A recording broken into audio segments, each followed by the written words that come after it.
The views and opinions expressed on Unlock Your Wealth Radio are those of the host, guests, and callers only and are not necessarily the views of Unlock Your Wealth Radio, Heather Wagenhals, or Success Publishing International. More willpower than a barefoot woman at a shoe sale. Able to stretch a single paycheck for an entire month. Makes money concepts easier than third grade math. Introducing your purveyor of prosperity, Heather Wagenhals. Work all day, stress all night. Take your mind off your money and focus on your life. Money don't matter for the stuff it bought. It's the way you think, not what you've got, yeah. Unlock Your Wealth Radio starts now. Get your money mind right. Welcome to the show, everyone. It's so great to have you a part of Unlock Your Wealth Radio on our special Atlas Society week. I'm Heather Wagenhals, and I am joined today with philosopher David Kelley, who is also the founder of the Atlas Society. Welcome to the show, David. Thank you, Heather. It's a delight to be with you here. Yay! We've been having so much fun, and we're helping educate people about objectivism because frankly, sometimes people, when I say, when they ask my political affiliation, I say, well, I'm an objectivist. And they're like, well, what's that? And so this is kind of helping people to understand that what this is, because sometimes people get, a warped assumption because they would not have a frame of reference, but they make an assumption based on Einstein's novels that have critical acclaim, like The Fountainhead or Atlas Shrugged, and they think, oh, well, it's about rich people. And then all the connotations with that goes on, oh, well, that's not me. But I think more people are objectivists than what they realize. And so this week we've had the opportunity to celebrate objectivism together in honor of part 3 being complete and being released in theaters at the end of the week. And we've already discussed so far the achievement part of one of the tenets of objectivism. And we also talked about the role of the individual and individualism with objectivism. And today, what do you have on tap for us? Today we're talking about freedom. Today we're doing politics and political philosophy. Perfect. And I'm glad you raised the issue of people having this misconception, and it is a total misconception that Ayn Rand was in favor of a kind of society which rich people are the only important ones, and everyone's about money. Because that is so completely a myth. Right. We actually have, my organization, the Atlas Society, has published a book called Myths About Ayn Rand. And one of them is Ayn Rand was in favor of, was all about money. So let me start by making the obvious point. Atlas Shrugged. In Atlas Shrugged, there are a lot of rich people. They're pretty much evenly divided between true, good, rich people who have made their money honestly by production and villains who are rich because they've been manipulating the government and they're crony capitalists. It's not about money. Money is a tool of exchange. And as Francisco D'Anconia says in one of the iconic moments in the novel and in the movie, part 2. Yes, Isai Morales. Isai Morales, in part 2, which came out 2 years ago, said, if you made your money by honest production, by voluntary trade, it's a badge of honor. If you made it by backroom deals, by the aristocracy of pull, my favorite. Right, which is Ayn Rand's name for what we now call crony capitalism, and she was so prescient about all of this. Then it is, you're just a taker, you're a looter. So it's not about money, it's about production. It's about honesty in creating value, that's what production is, and about trading. The exchange of that value. Equal, right, freely, voluntarily. I don't sell to you unless you want what I have. I don't. Well, if you think about it, and if you think about economics over time, okay, if you had chickens and eggs, and I was the hog farmer, okay, we could swap. I could sell you bacon for eggs, for chickens, but we didn't count that in a separate measure of exchange. I got so many chickens for my pig, and then we could both go down the road and take our chickens and pigs and eggs, and then we could go to the guy that had cows or the guy that grew broccoli. We could go and exchange that. And then for some reason, when the tool of exchange was just barter without a physical representation of how much eggs are worth or how much pigs are worth or what have you, that it was okay back then, but all of a sudden it became not okay when it just became a dollar sign. Well, that's the thing, but money as a tool of exchange, you're going to find that money enables a scale of exchange that's, much more widespread and much more efficient than barter. Right. But it requires a certain amount of abstraction to understand that money is the common denominator of the values of what gets produced. And that understanding of the abstraction, maybe we'll get to that when we talk about reason, which is one of our coming shows. But the fact is that once you have an economy like that, people can get money both by honest exchange, barter to barter. Right. I produce my eggs, you produce your pigs, or by going to government and imposing restrictions on your competitors or getting a subsidy, which is what we see in our... Well, yeah, because the guy down the street has more pigs than I do. Yeah. And he's selling the bacon cheaper. Right. So you're not going to want to do business with me. If he's competing with you, if he's doing a better job than you, too bad for you. I mean, maybe you should... In the real world, it should be that way. Right. But with crony capitalism... when the government says, okay, we're going to give him a subsidy, or we're going to put restrictions that apply to both of you, but they're onerous restrictions that only he can afford to pay. Right. And he's lobbying for them. Gotcha. Now we're into not a free economy, but a regulated, subsidized economy. Okay. So, but let's step back from all this. The point about freedom is that goes back to what we were saying about individualism. Individuals have to make their own decisions. And that's the independence part. And they have the right to live for themselves.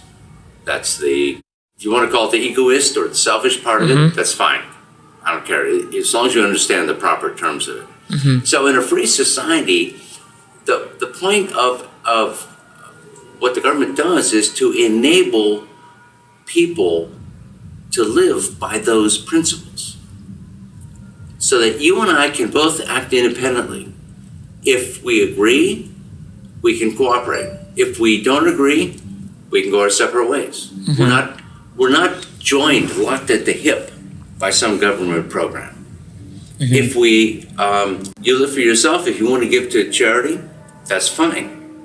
If I want to give to charity, that's fine. If I'm suffering and I come to you and I say, look, I'm down on my luck, Heather, could you help me? You may or may not, depending on your judgment of my character and how much, what you have. I'm a loan shark, so I hope you want to pay my interest. Or you can make me a loan and I can take it or leave it. But if I'm feeling good, I can say, you know what, David, I've done well this year and I would love to help you out because you mean a lot to me. You bring value to my life. I'm gonna help you out because I want to. Right. That's what freedom's about. But when the government steps in and says, we're going to have a welfare state, and Heather, a part of your income that you might otherwise have decided how to give to people that you care about freely of my own volition, that's been nationalized. Now the government will make those decisions. They will give to people by their standards. And all of these incursions on a free society, all the growth from a state in which the government is simply enforcing property rights and contract rights and keeping the peace and protecting us against, foreign invaders. All the steps the government has made over the last 200 years to expand the role of government between welfare and regulation, all of them are encroaching on our individual ability to live our lives, to make our own decisions, and to live for ourselves. And that's why freedom is an essential thing. That's the original American conception. Agreed. So this is a money management radio show. At its essence, it's about money management. But we do money management differently. We're brain-based financial literacy. So we already know to spend less and save more, but we don't. And it's because we're biologically set up to fail at that. So how can my understanding of freedom in this general sense of me being able to choose what to do with my own money, how does that help me as an individual, so this is touching on yesterday's show, and achieve the first show and be able to prosper? And why is that important to me? Because this is a personal finance show, why am I listening to politics? Why am I listening to success and motivation? Why am I listening to, individual championship? Why am I listening to this? And why is this relevant to me? And today with freedom, okay, you're telling me this. So why do I need to be concerned with this as an individual? Here's why. In a situation of freedom, you would also be responsible. You would not be able to go to the government and say, I didn't save, so now that I'm old, you save me, okay? Freedom comes with responsibility. And when people know they're free, and freedom is a given, and the government is not coming to rescue you, then you're responsible. And in that condition, hopefully, if we ever achieved it, we don't have it now. It'll be a long time before we have it, if we do. But in that situation, you will grow up knowing that your future depends on you. And if you don't save, there's no one coming. Right. So you better save. Right. Now, most of us who are a little more conversant know that we're not really counting on Social Security. Right. I mean, I'm 65. I'm still working, so I'm not going to go on it right away. Right. But by 70 and a half, you're going to be forced to take it. I am, yes. And, And if you want to keep working and philosophizing and doing your thing. So I'll get this little monthly thing. Right. That's not what I'm counting on.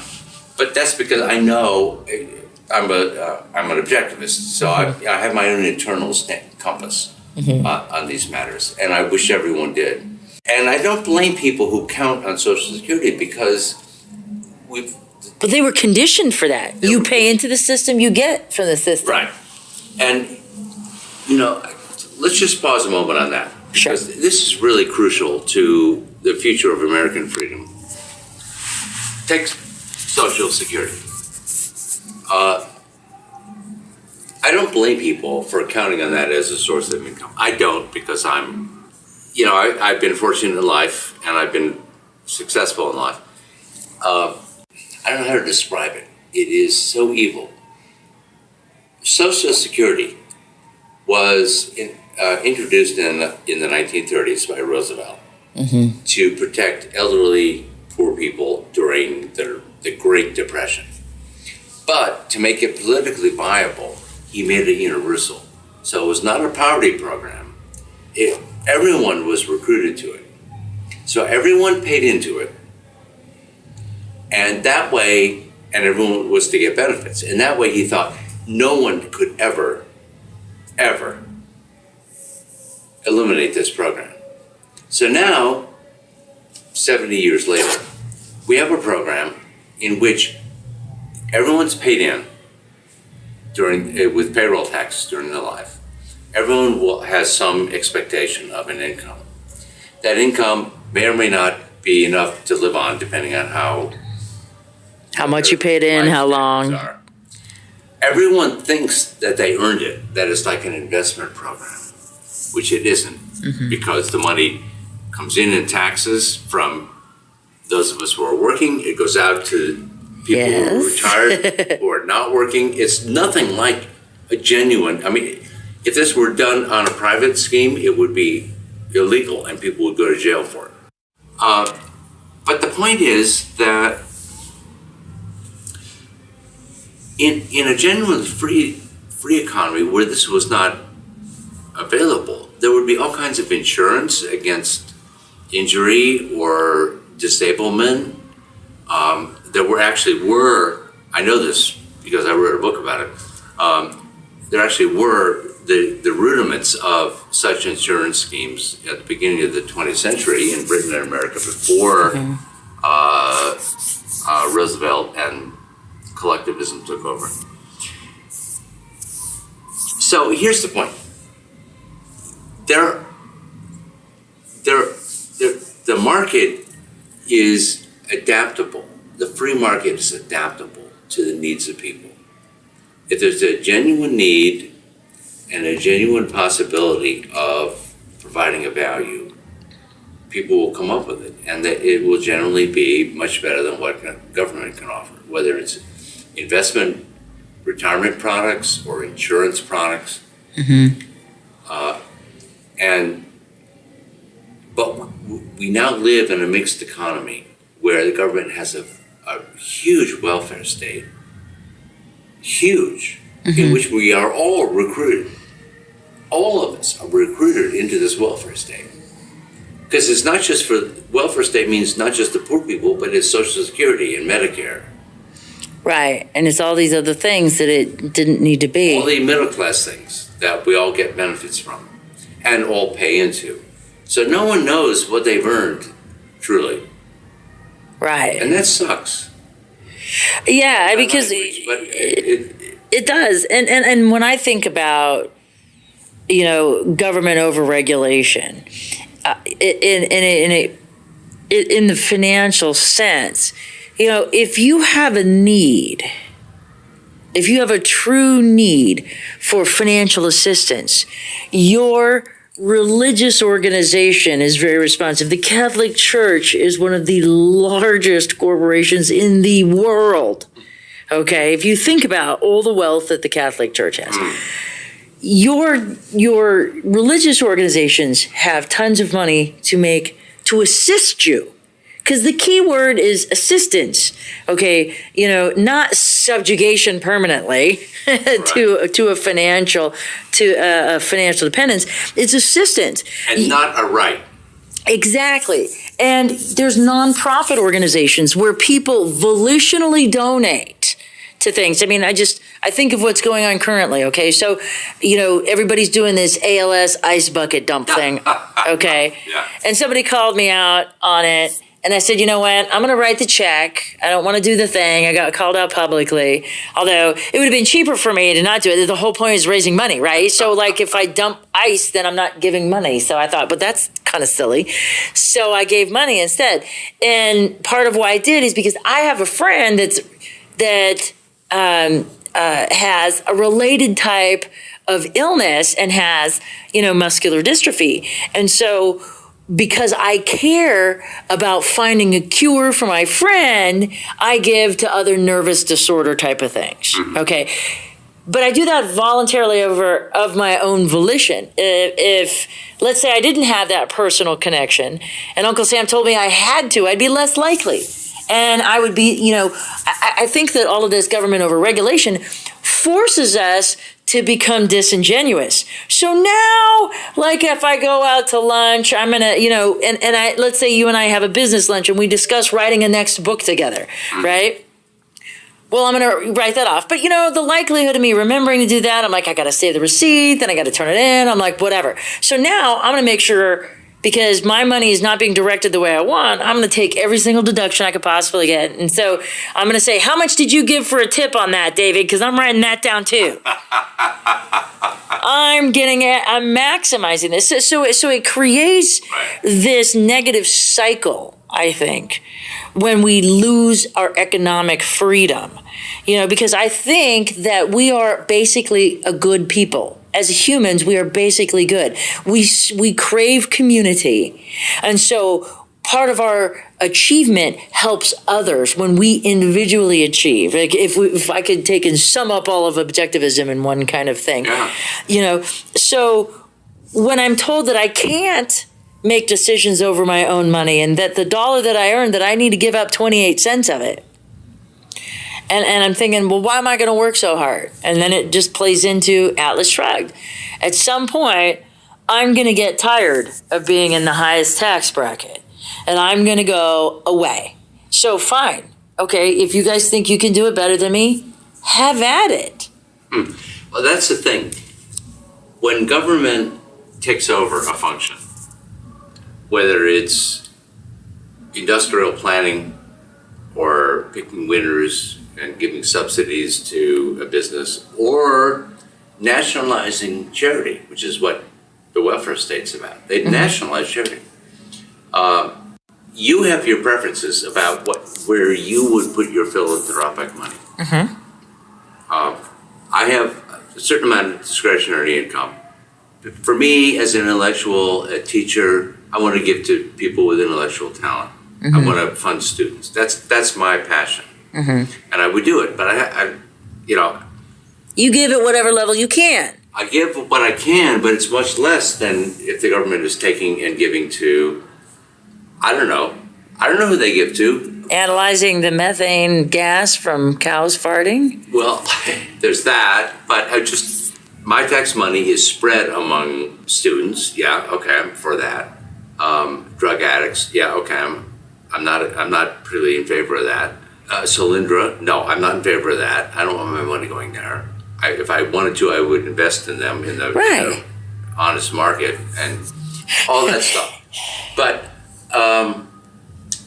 the point is, government has nationalized so many of the decisions that individuals should be able to make, whether they are about business or about philanthropy or about the way they live. When government makes those decisions, we don't. And we should be upset about it. We should be wildly upset about that. I think that just the conditioning over the years, and, back to brain-based financial literacy, we adopt what we've been taught. And our primary caregivers adopted what they were taught. And then what do? They recycle that information. We think of multi-generational poverty. We think of multi-generational abuse. We think of all of these things that get handed down from generation to generation. And not just the way great-grandma cooked the Thanksgiving turkey. Negative things get handed down too. And we never question it. We just take it as that's what it is. That is so true, Heather. And in terms of human psychology, think about it. Yes, countless things. What are the important things in a human life for most of us? One is our education, then our career, then our retirement. We turned over education to the state. Yeah. We've not turned over our careers or the work life of adults totally, but we're heavily regulated. And we've turned over retirement to the state. So 2 out of 3 of the most important functions of a human life, 2 out of the 3 of the most important human stages in life are now state-run. And no one objects. But to me as a philosopher, this is shocking. This is so shocking compared to the conception of America. I think we need an office of the morale conditioner to condition people out of this. That would be... Because that's the problem. We've been conditioned to believe that this is the way it is, and so we should operate in this. Yeah. But, folks from other countries don't get subsidized education. And so when they get here, I think that's why immigrants so far out achieve multi-generational Americans, because they know what what Americans take for granted. Because they never had it. They don't really I think maybe, could that be a fair assessment? as Americans, we don't truly understand the freedom that we're given. And so because we haven't understood it, we've allowed it to creep away under the auspices that it's for our own good. Well, that's actually kind of a tricky question, Heather, because the places like South Korea, Japan, or for that matter, many of the European countries that are sending students here who have training that exceeds American students. Those are all collectivist countries. They're all authoritarian. They're state-run on an authoritarian basis, meaning, we don't have any problem with elitism. We're going to give A's to the bright kids and D's or F's to the non-bright kids. Whereas in America, we have the more democratic. Oh, but he tried hard. And he tried hard, yes. And when you combine that, egalitarian spirit with collectivism, you actually get worse results than if you combine a collectivist framework with a non-egalitarian. I'm sorry to say this. Right. I'm sorry to say this, but my husband does a lot of business with China, and he's like, they're beating us. Hello, they're beating us, even though as we get more collectivist, our democratic aspects and more egalitarian aspects are not serving us well. No, they're hurting us. Yeah. They're detrimental to where we are. Now, if we had true freedom and true individualism, collectivism would not stand a chance anywhere in the world, like in competition. So how do we assert ourselves and take back our individual freedom? Because individual freedom supersedes economic freedom, and physical freedom and, governmental freedom. Well, we're still a free country. We are not living under ISIS. Or any kind of, collective. Oh, who are you kidding? Well, we're not. That's another show. That's another show. But think of it. We're not living under Putin. We're not. America is still a relatively free country. We're still supposedly allowed to believe what we want. And for all the constraints in our behavior and for all the money that's taken from us in taxes, outside those, and I oppose all of that, but we're still left with a degree of freedom. So you have your own garden to cultivate, and you can do better or worse.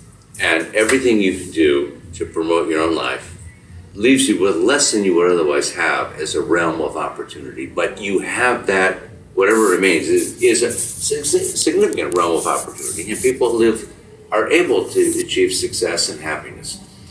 So that's the first thing. You're an individual. Your own life counts. That's what you live for. Within the framework of what you have, go for it. But also, and I would say, since we're talking about the wider political issue of freedom, the more you do that, you are an example of what could be. You are living the life of freedom, and every person has ramifications on everybody else. People observe you, and when you flourish in your life, and you, especially if you can articulate what makes it possible, and articulate how you are using your freedom and wish you had more.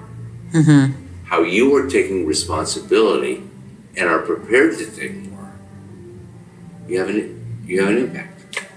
Individuals learn from individuals. And in so doing, we can inspire others. Yes, absolutely. And I think that's the most powerful thing. One of the things that I say this now, I said it all the time when my stepson was small, and now I'm saying it to my friend's daughter, whose mother's not real present in her life. I always ask her, how do you want to be remembered? And when you ask that question first, then you understand how you need to act. And do you want to be the person that stands up for herself, that defends herself appropriately, and that achieves? And if the answer is yes, then you know what your choice is. Yeah. You know, That's a great question. I love that question. Yeah, thank you. You know, I just it's the one thing that I think that if more people asked of themselves, their choices would be driven differently. Yeah. Yeah. Because I think people make decisions under the auspices of altruism, that they want to be remembered as somebody who was great and magnanimous. But you have to, like we talked about in a previous show, you must achieve first before you can have the benevolence to give to others. Exactly. You know, and I always use this analogy of you have to have a full pitcher of water in order to fill other people's cups. Yeah. If your pitcher is empty, how on earth are you going to support these other people? You must at some point go back to the well and refill yourself. Selfishness is inherently good, and we have to figure out how we can lose the connotation that somehow it's bad and that thinking of others first is the right thing to do. Because at the end of the day, you are going to be your biggest champion. Yeah. You are your biggest advocate. You know, mom runs a close second, although she appears to be first. She'll be a close second. Yeah. And she doesn't want to be number mom one. Is first, you got a problem. Yeah. And I remember my mother saying, "Oh, but I'm your mother." And I was like, "I didn't ask to come here." You're forgetting something. Right. I didn't ask to come here. You asked me in. You said, "Please come into my life." You invited me. I had nothing to do with that. So we have to be for ourselves. You know, ultimately, we're dependent upon folks, obviously, when we're babies, because we can't physically defend for ourselves. But once we have the cognitive development, which starts around 8 or 9, and this is a great precursor to tomorrow's show, that's when cognitive development occurs in the prefrontal cortex, which is our ability to reason. And we need to take that and develop it to the extent that we become our own victors as opposed to becoming the mass of victims that we see all over the place. You like that? I got a thumbs up on that one. Yeah. Good ending. Yay! Well, with that then. That's a coda. Perfect. Well, thank you again so much for celebrating Atlas Society Week here at Unlock Your Wealth Radio. And we still have 2 more days to go, so I'm so excited. You have been listening to philosopher David Kelley, founder of the Atlas Society, and I'm Heather Wagenhals saying thanks so much for joining us. Now go out and unlock your wealth today. UnlockYourWealthRadio.com is produced by Heather Wagenhals and the Unlock Your Wealth Foundation. UnlockYourWealthRadio.com and its affiliates are copyrighted 2013 with all rights reserved. For more information on the Keys to Riches Financial Wellness Series, please visit our website at www.unlockyourwealth.com.